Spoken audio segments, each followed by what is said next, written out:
ஒரு அடர்ந்த காட்டின் நடுவில் இருளிலேயே ஓடிக்கிட்டு இருந்தான் ராம் மற்றும் மீரா. அவன் பின்னால மட்டும் ஒரு சப்தம், டக் டக் டக்னு. மீரா அவன் பக்கம் ஓடிக்கிட்டே, ராம் திரும்பாதேன்னு கத்துனான். அவர்கள் ஓடிக்கிட்டு இருக்கும் பாதை திடீர்னு ஒளிர்ந்த மாதிரி தோணிது. அதில் ஏதோ ஒருத்தரின் நிழல் மட்டும் மிதந்து போற மாதிரி தெரிஞ்சுச்சு. மீரா குனிஞ்சு தரைய தொட்டப்போ கருப்பு சாம்பல் ஒட்டிக்கிட்டது. அந்த சாம்பல் துடித்தது போல. ராம் அதை கவனிச்சதும், மீரா நீ பாத்தியா? அங்க சாம்பல் மடியிலிருந்து ஒன்று எழும்பிட்டுச்சு. ஒரு சாம்பல் ஜாம்பி கை. அதே சமயமா அருகிலிருந்த மரக்கிளை சீன்னு விலகி விழுந்துச்சு. யாரோ மேலே இருந்த மாதிரி. மேலே இருந்து ஒரு ஜாம்பி மெல்ல மெல்ல சறுக்கி கீழே விழுது. மூக்கிலிருந்து சாம்பல் பறக்குது. ராம் கையில் இருந்த விளக்கத்தை அசைக்கிறான். ஒளி காடு முழுக்கு பாயுது.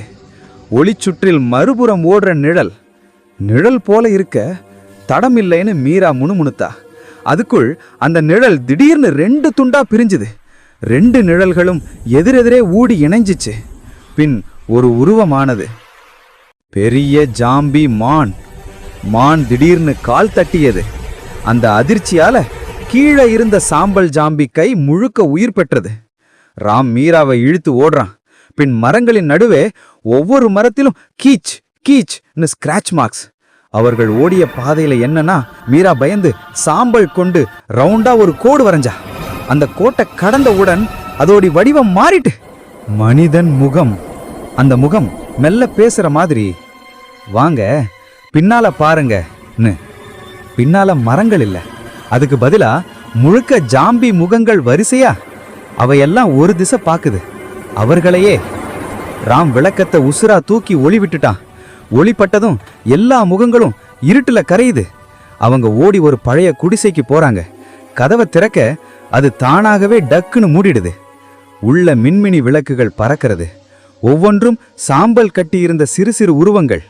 அந்த உருவங்கள் எல்லாம் ஒரே மாதிரி சொல்லுது, ஒளியில நாங்க சேஃப், இருட்டுல தான் ஆபத்து. ராம் குழப்பமா கேட்குறான், யாரு நீங்க? அதுல பெரிய மின்மினி உருவம் சொல்றது, நாங்கள் முன்பு மனிதர், இப்போது சாம்பல் பிடித்தவர்கள். திடீர்னு குடிசை வெளியே பெரிய காலடி சப்தம். மனித நிழல் மூட்டையா சேர்ந்த உருவம்.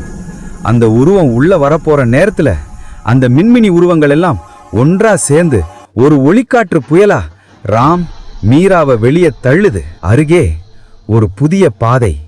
அந்த பாதையில ஒரு ஜாம்பி குழந்தை அவர்கள்